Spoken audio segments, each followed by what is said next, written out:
All right, we should be live at this point. So anyone who's watching live, welcome. Today we're going to be looking at Adobe Animate and a specific part of Adobe Animate that a lot of people don't know about because it's pretty new. It came out in the June release, and we're going to just kind of play with it a little bit to help spread awareness around it and to see what you can do with the Assets panel. So inside of Animate, I'm just going to create a new file from this sort of preset list here. I'm going to just choose standard, or no, HD. I'm going to do HD. That'll be a 1280 by 720 document. There you go, 1280 by 720. And I always like to fit in window unless I really need to go into details or zoom out to adjust anything. Because when I do that, you can sort of shift things up and down. So if I resize my timeline panel, if I resize my properties panel or any of the columns here, everything is going to adapt to exactly how I need it to be, right? So let's see. If you don't see the Assets panel right away, it's usually grouped in with the Properties and Library panel. But if it's not there, you can always go to Window. And from Window, you can find Assets. And there we go. So I'm going to actually just pull my Assets panel and group it in with my Properties and Library panel and so forth. So it's right there. And the Assets panel lets you do all sorts of different stuff with prepackaged assets. So this is a really good way to sort of start, getting used to Adobe Animate and, playing with different pre-built assets to see how they're built, how their animation works, and everything like that. So you can see here, we've got some ready-to-use assets. Then down below, we've got character, skeleton, and sound clips that all say coming soon. So these aren't active yet inside of the program, but they left this stuff in here so that anybody who is messing with the Assets panel would know that this is just the beginning of this particular feature. You can also switch this to this grid view, which is actually the default. And if you hover over any of these things, you can see the title and you get a little preview of the animation as well. So just like that. So here's, actually, I'm looking at this light bulb and I'm like, that looks really familiar. And I think that might be the light bulb I created on one of my very first streams for this channel. To use any of the assets, all you have to do is click and drag and then just pop them over. And yeah, that's my light bulb. So awesome. So yeah, anyway, you can definitely, have a look at these different pieces here to see how they actually animate before you drag them into your composition, right? So I drag my light bulb in here, and obviously you can barely see the bulb. So let's go ahead and go to my properties. And we want to go to Document Properties and just change that stage background. So I don't know what color we should use.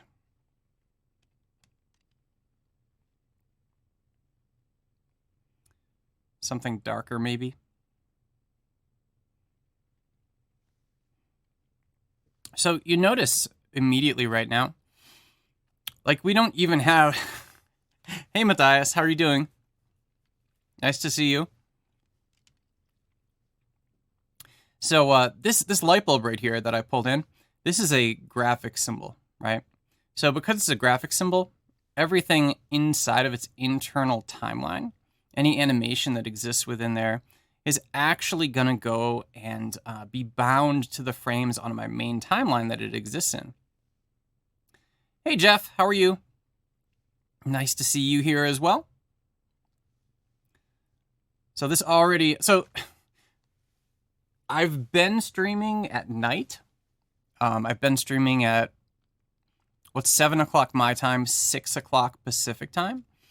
And it seems like that's a really bad time to stream because I've already got more people watching it at this time than I usually get for the whole stream at that time. So that's a good sign. I was thinking nighttime streams would be fun, and they are fun to do, but they don't seem to attract as many people there. Hey, William. So a lot of AELs joining me, which is great. So, yeah, I just pulled out this light bulb for those who are just joining us. I pulled out the light bulb and popped it onto my stage. And, yeah. So it exists here just as an instance. If we look inside the library panel, we can see there's the little light bulb, and we can even get a preview of it here as well. There we go.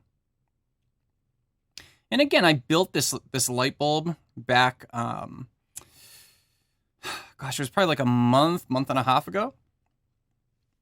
It was one of my first streams on Behance that I built a little light bulb. It was pretty fun. If we enter into the light bulb, we can see the animation here. It's using a little bit of IK on the chain, so inverse kinematics, using the bone tools and so forth. And it basically just turns the light on, right? It's not a big deal. But the cool thing is that if I have this in my assets panel, the library panel only exists tied to this specific document, right? So if I were to go ahead and create a new document, and let's actually do that. So let's do File, New. I'm going to create a new document. I'm just going to do Standard this time. Hit Create. You can see this document's library, there's no light bulb in there, right? But if I go to my Assets panel, you know, there's my light bulb. So this is the idea of the Assets panel is it provides assets that you can use across all of your documents, and it isn't bound to a specific document, right? So I can close this out and go back here to my little light bulb. So there's not a ton of stuff in here right now, right? It's ready to use stuff. There's a lot of interesting things. Like here's a little flame. So we could pull that out onto the stage too. And notice in this release of Animate as well, any of the stuff that we pull out here, it's all adding it to the same frame. So you'd probably want to create new frames whenever you add this new stuff in. And that way it's going to keep it all sort of organized, right? So I'm going to use the Free Transform tool just to transform these little flames a little bit. And these flames are graphic symbols as well. So it doesn't matter so much because in all of these instances, everything's a graphic symbol and everything's going to have the animation within on its own timeline. So you can see this flame right here. This isn't actually using any IK animation. It's not using any tweens, anything like that. This is straight up frame by frame animation right here. So if you want to see how frame by frame works, you know, definitely check out the assets panel, bring in the little flame here and play with it. Now, a couple other things we can do here.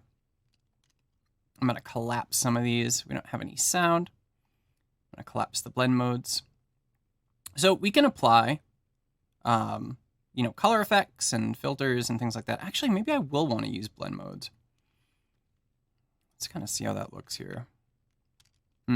So here's the thing. So I put this on blend modes. We're on frame right now. And you can see we get this dot. That's the keyframe. And the little dot turned white when I did that. The reason for that is because anything that I do on this frame is going to be a layer style because we're using advanced layers by default. So if I wanted to break this up, which I do, I can drag a selection rectangle around all these little flames and then right click and choose to distribute to layers. Once I do that, I get all these flames in different little layers across my timeline. Hey, Lisa. Nice to see you here. Thanks for joining.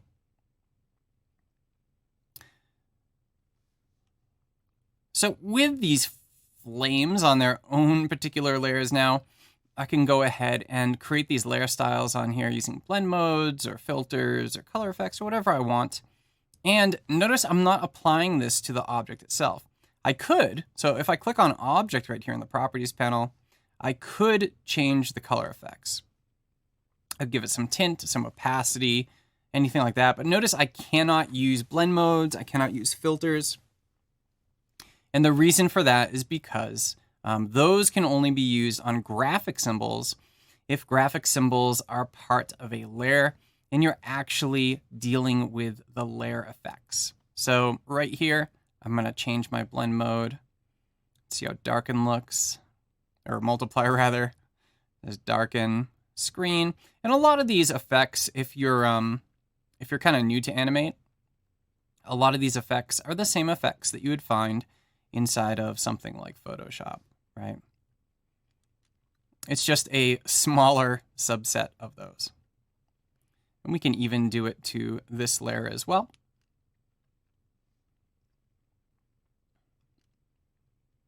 Oops, I selected both. So you can see down below here, I've got both those layers selected for some reason. Did not mean to do that, but that's easy enough to remedy. Let's just select that layer right there and change the blend mode. So this one I want to do a little bit different because it's like the larger flame. It's in front of the others, so depending upon how we change this up, it's going to look a little different, you know? I don't know, hard light actually works pretty good again. So maybe I'll just keep that like it is.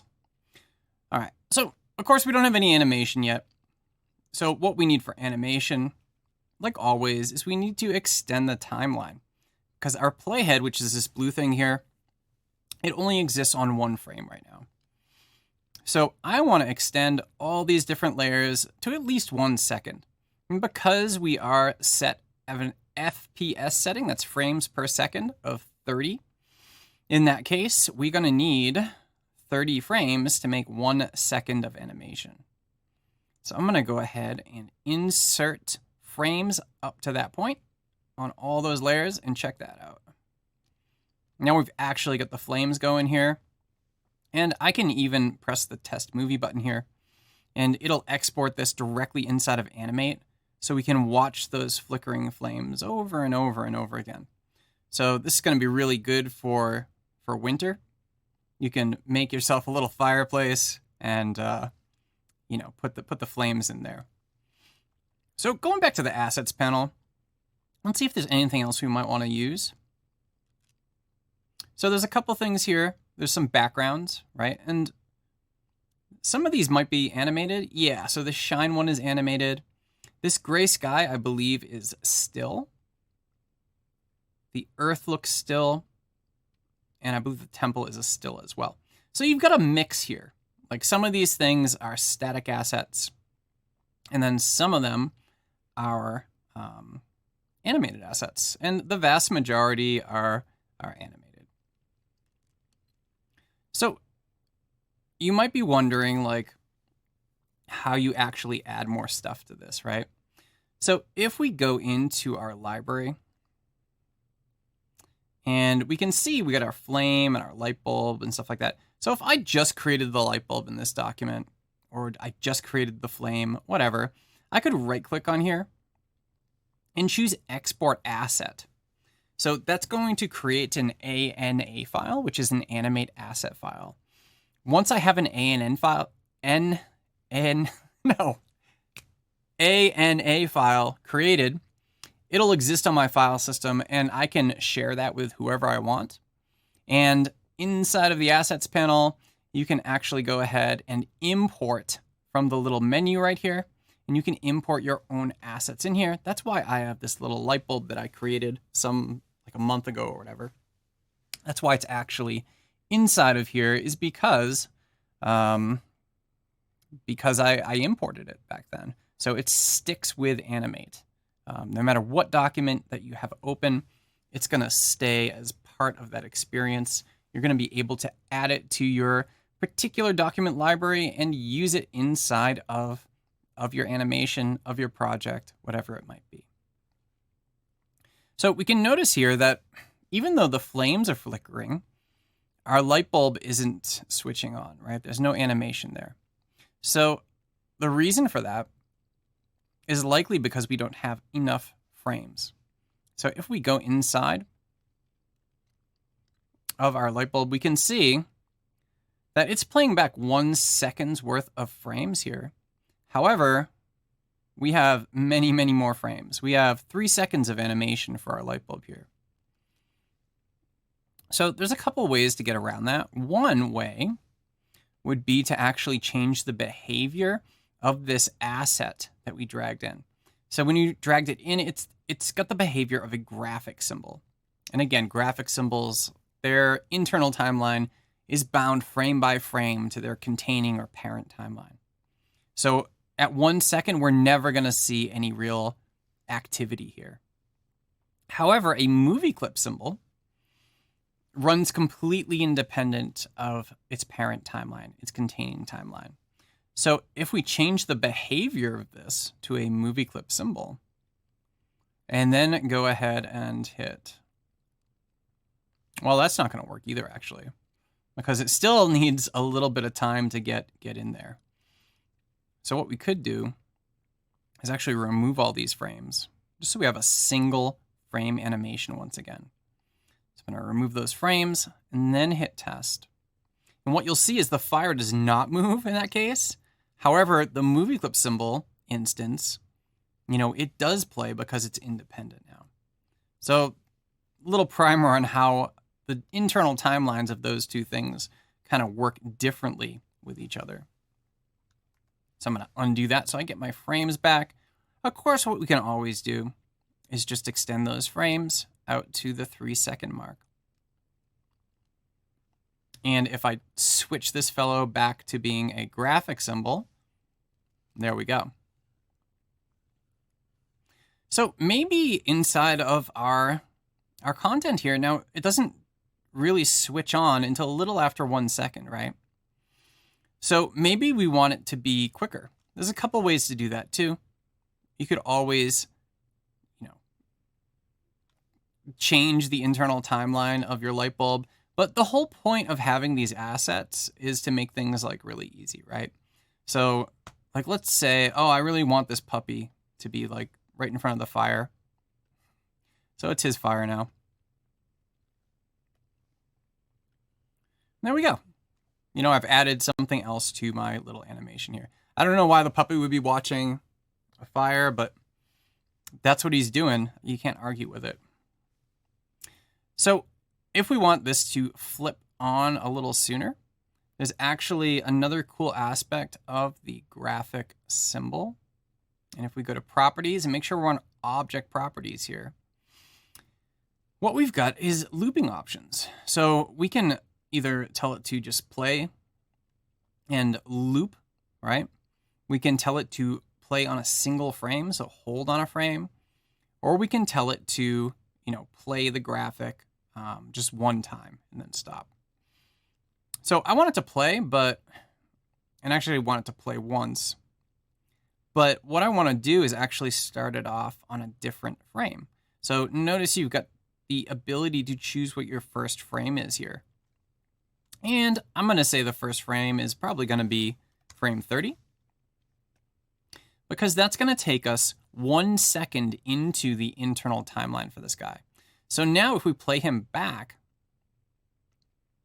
you can see it turns on, it flicks on like way, way sooner than it did before, because if I'm inside of here, it's actually starting out at frame 30 on the playback. So it starts off right there. It doesn't go through this sort of holding period if we started at frame 1. Now, you might not know right away exactly if it should be frame 30 or not, but luckily, you've got the little frame picker here, and it's a visual tool that lets you look through your specific frames in order to locate the one that you want. So you could see, okay, the light's on right here around 37. so you can pick something before that, right? So those are all good things to know. And what else do I want to do here? We could definitely add in some backgrounds. So let's go ahead and add in a new layer and bring it to the back of our layer stack. I'm going to lock all these other layers so I don't mess with them. And let's rename layer 5 to BG for background. And, actually, I'm going to get rid of that light bulb. Got rid of the puppy too. So what we're going to do, just going to unlock that, select the light bulb and hit delete. There we go. So now we get the puppy and the little fire. I'm thinking to use one of these backgrounds here from our assets panel. Drag that in. And this asset's pretty nice because we've got a nice sky and, stuff like that. So what's kind of neat here is that this is a really long item, right? This is a long, let's zoom out a little bit. So I've got a little,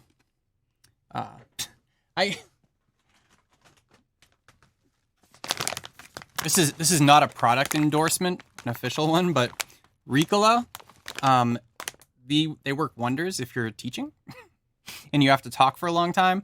I just found this big bag that I bought like last year. I can't remember when, but you want to get, like if you get like a sore throat when you're talking a lot or a dry throat, these are great. And you want to make sure to get the original natural herbal cough drops because the others all taste like candy, and those ones, they taste like botanicals. They taste like flowers and things like that. Exactly. Ricola.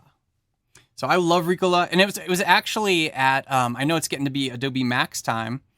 It was actually at Adobe Max, I don't know, I'm going to say 2016 or so, that, somebody introduced me. I was having some real problems towards the end of the conference with a really dry throat, and I had to give a talk. And, somebody handed me a couple of those, and they worked awesome. When Max was in Vegas, there was a Walgreens like right near the Bellagio, and I immediately bought like 2 bags of them just because I remembered that. So I don't know. They work wonders for me for stuff like that, and for things like this, and for recording, right? Because if you're talking the whole time, I spent the whole weekend recording a new course for lynda.com LinkedIn Learning, actually 2 courses. And it was a rush job, kind of. Not really a rush job, but it was a rush to get the recordings out. I had everything prepared for weeks. I was just waiting on something. Yeah, Lisa. Lisa mentions that Vegas Max was really bad for throats. It absolutely was. I mean, if you think about being in casinos all the time for days on end, and they suck the smoke out and everything, but it's still there. And you can even get it inside of the rooms and everything. And you might not even notice it, but it's there. It lingers. It sticks around. And, if you're not a smoker, and if it can really get in your throat and do some things, especially at a conference when you're usually talking so much, whether it's at parties or giving sessions or, just chit chat between sessions, whatever it is, it can be really bad for the throat. So whenever this pandemic ends and we get to have nice conferences again, make sure to pick up a bag of your favorite cough drop or a throat soothing lozenge or whatever you might prefer. All right, so back to this.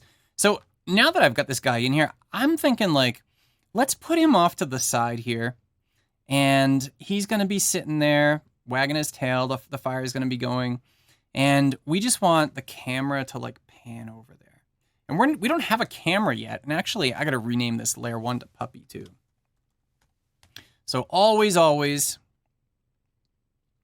rename your layers if they're something weird, right? It's super important. Because then if you don't rename your layers, you're not going to know what layer goes where after you get a certain way in the project. You're going to get confused and it's going to be bad. So let's put this guy over here. All right. And what we need to do now, so, you know, the animation's going on right now. But if we go ahead and test this, here, let's go ahead. I'm going to save this guy quickly, just in case anything happens, right? So let's go ahead and test him. So right now it renders fine inside of Animate, and we can see the puppy animation, but you know, we don't know what the heck's going on over there. So we're going to use the camera to pan over. And for that, I need to actually activate my camera. So for anybody who hasn't paid much attention to Animate in the past, like, gosh, it has to be like 4 years or so since the camera was introduced. I don't know. The Animate team does a great job introducing new features. There's always new stuff every year, and lots of times, a couple times a year, right? So yeah, the June release had the assets panel, as mentioned before, which we are focusing on today. But the camera is also super neat.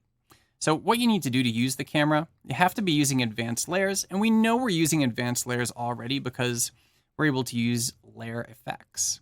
So if you ever want to check to see if you are using advanced layers or not, by default in all the modern versions, you're going to be using advanced layers by default.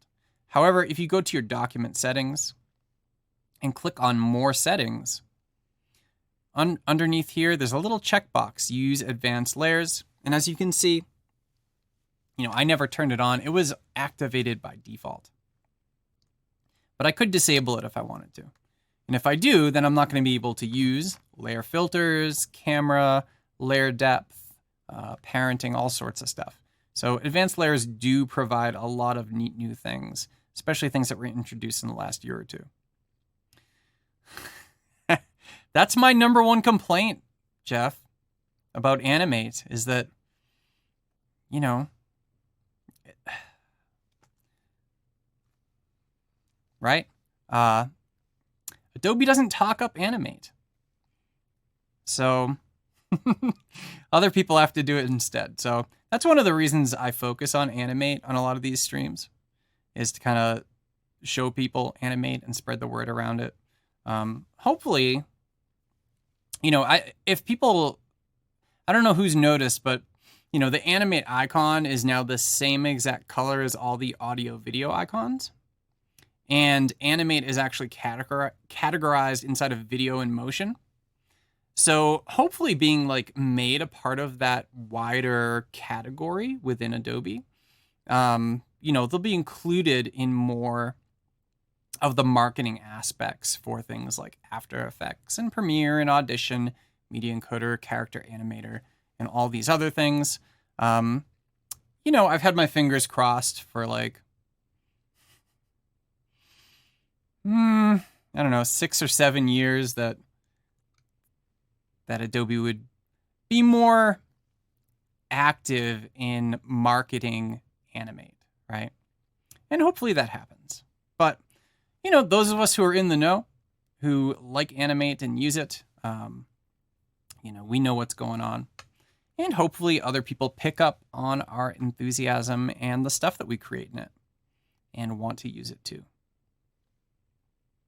Anyhow, let's see. In any case, the Adobe Animate team, you know, they're always building new features. They're always fixing bugs.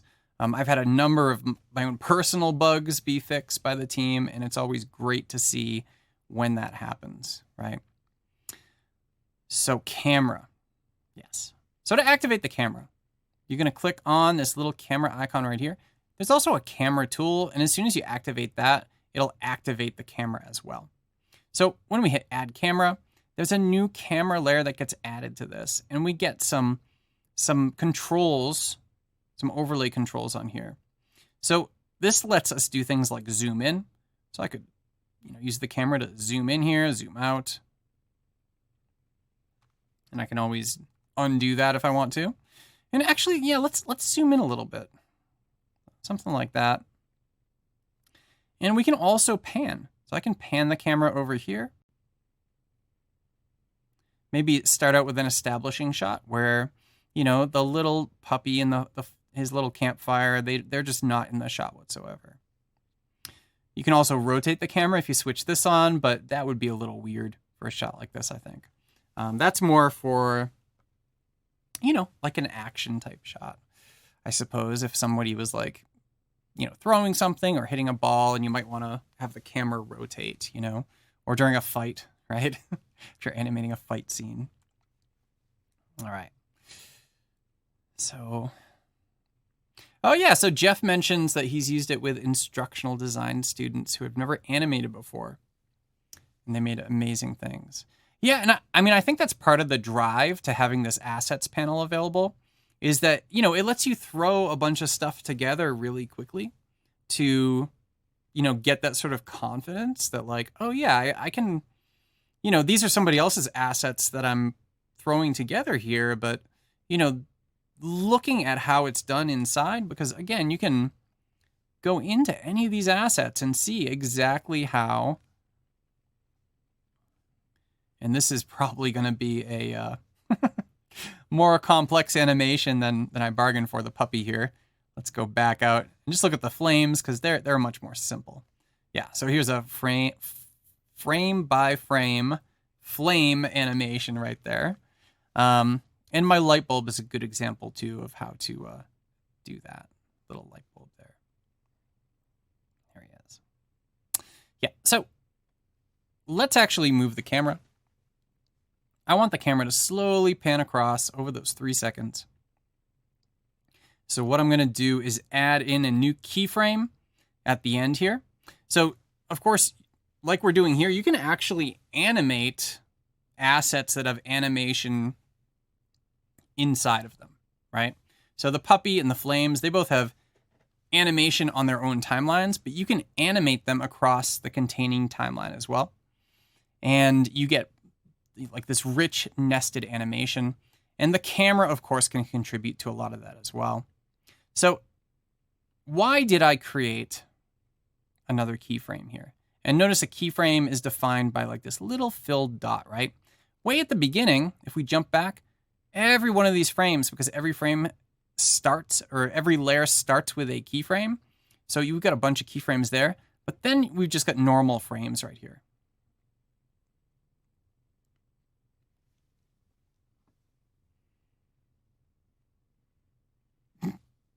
So if I go to this keyframe, a keyframe is going to preserve at a specific frame changes in different aspects of an object, right? So in the case of the camera, the aspects of the camera that are being changed are going to be things like rotation, zoom percentage, and X and Y properties, right?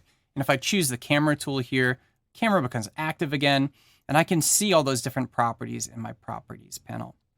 And I also get color effects and filters I could put on here too. So if I wanted to like, dim the camera, brighten the scene, whatever, I could do that from here as well. There's tinting. So if I want to make everything super green, completely possible, I'm going to put that on none because I don't want any of that to actually happen. And what we're going to do is just simply pan the camera over to the puppy on this frame. So we'll have one frame where the camera is where it is right now, and another keyframe where we're panned over. So if we want to pan and lock the X or Y axes, what you can do is hold down Shift, and then as you pan across, it's going to lock to that axis, so you don't have this sort of like wiggling or shifting that you might have otherwise. And of course, you can always punch in the exact numbers here too. That will also work. So there we go. We got the beginning and end of our shot. And for the actual motion to occur, you know, we could do frame by frame animation here, but it would be really tedious, right?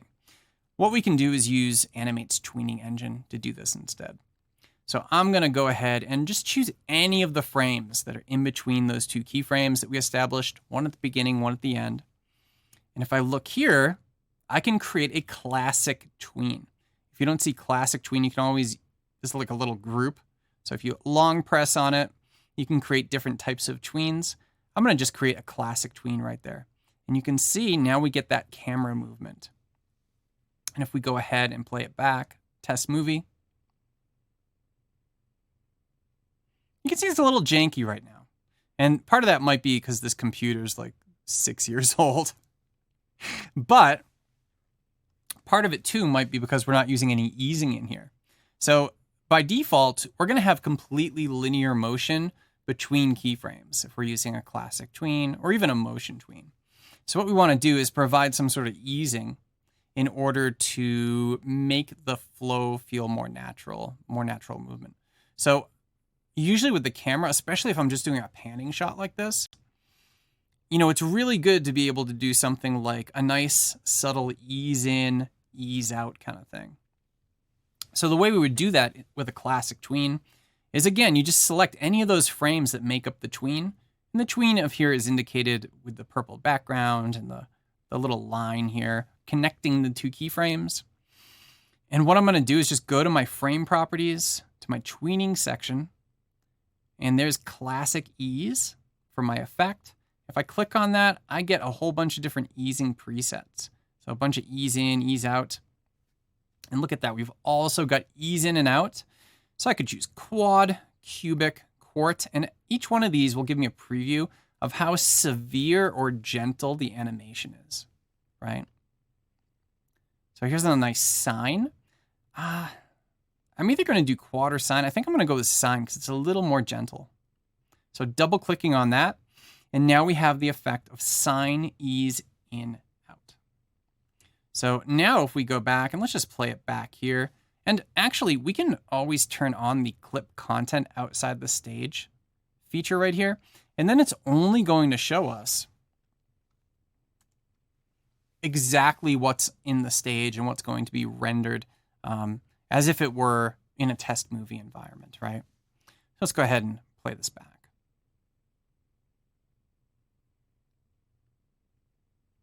So pretty good.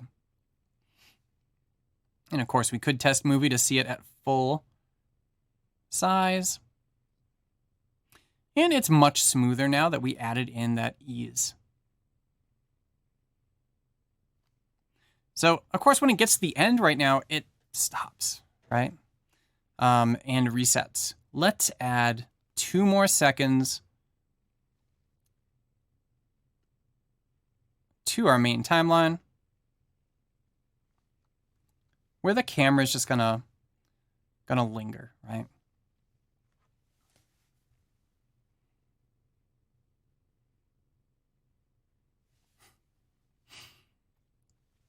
Actually, let's go back and start out this camera movement at like 1 second here. And actually, I'm gonna need to copy this keyframe.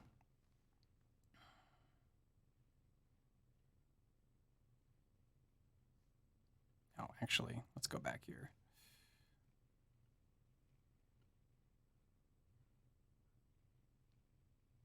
Then I'll just move this one over. So here the camera holds, and then it starts moving. And actually, I'm going to extend that to maybe 7 seconds because it wasn't as long as I wanted it to be.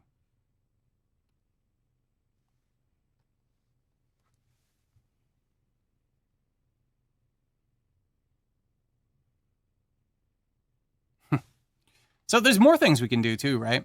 So just the way the puppy's moving, I'm thinking the camera goes over, And right before he makes this, let's see, he's got his head tilted back. And then he goes like that. Let's actually stick in some more keyframes on the camera layer here. We'll just do a quick zoom in.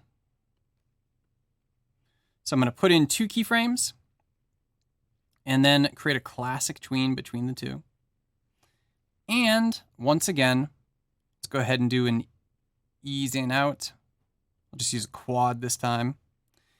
And now we need to change the keyframe properties in order to actually have anything happen. What we're going to do this time, choosing camera, let's go ahead and zoom in. And then pan over.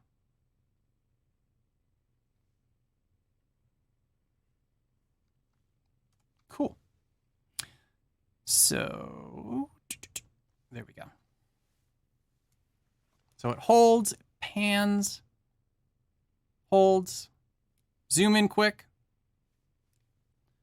And there we go. I don't know what's going to happen next. He looks a little frightened. I'm going to give him a little bit more time here because I don't want him to freak out. Oh, look at that. He's going to take off. That's pretty cool. Let's have a look.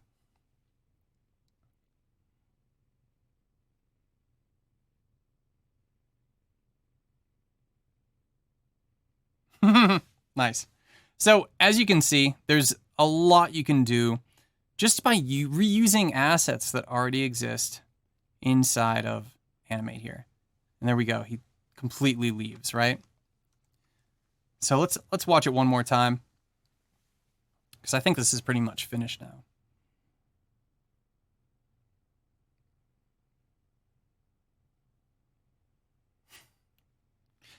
That's pretty sick. Okay. I like it.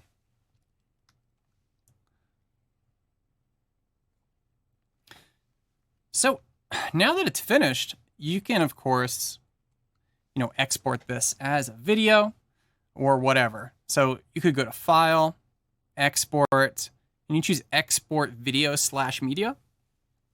It's going to open up Adobe Media Encoder, and it's going to render the video for you using whatever kind of settings you want, right? But there is something else new inside of the June update of Animate, and that's right here.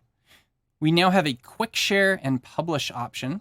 And if you click that, right now publish is disabled. But eventually you'll be able to publish straight to, different formats using publish. However, quick share allows you to actually share to Twitter. So if I go ahead and choose Twitter, it shows me a little preview of my puppy. And I can put a little tweet in here. Now, I've already connected my Twitter account into here, right? And that's why I don't have to connect right away because I've used this before. I'm going to get some of my own hashtags here.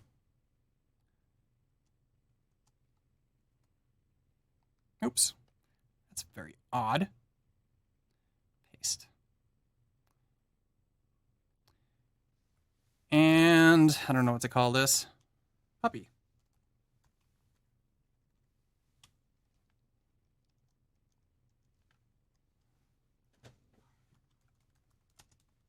Created solely. Did I spell solely right?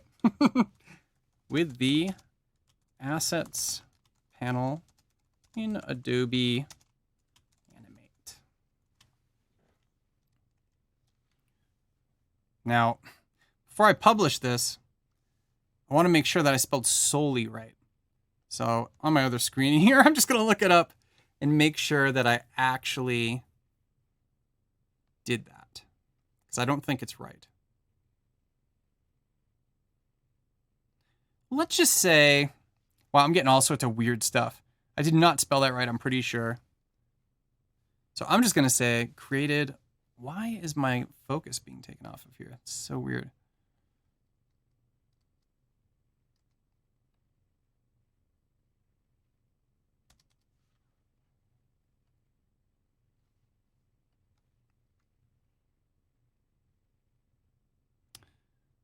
I'm going to cut that.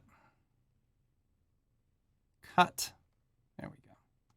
So created with the assets panel in Adobe Animate. All right, so I'm going to share this. So as soon as I hit share, it's going to publish this out, and it's going to open up Adobe Media Encoder. And I'm just going to preemptively open that because sometimes it takes a while to open. So here it comes. And I do think that I should probably maybe upgrade this computer at some time. Or take out my MacBook and use that instead. I don't know. Here we go. It's rendering it right now. There he goes. You can see it doesn't take very long. And if we go back into Animate, it's now uploading on Twitter. So it's created that for me, and it's now uploading it. 62%. And let's have a look on Twitter. See what might be going on. Oh, shared successfully. I'm going to hit OK. And oh, I see it has worked. Let's pull this out. So check that out. There's my little puppy. It's got my tweet in there with all my tags. And we've got the little puppy animation. And he's going to run away in a minute. There he goes. Very cool.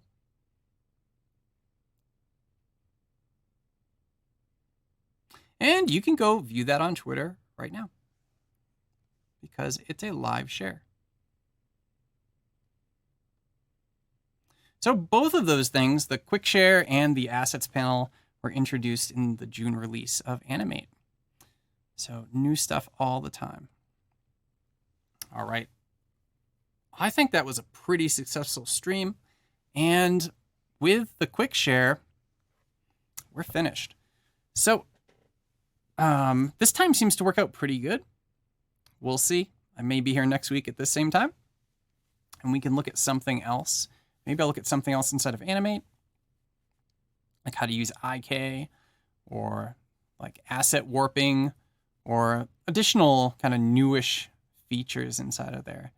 IK is not exactly new, but it's something not a lot of people know about in the program. Right on. Well, those of you who join me live, thank you so much. And anybody watching the replay, thank you so much as well. And with that, I am going to stop the stream. So I hope everybody has a great day, and I'll see you next week. Or who knows, maybe before that. Sometimes I do little streams now and again. So, all right. Well, bye, everyone. Thank you.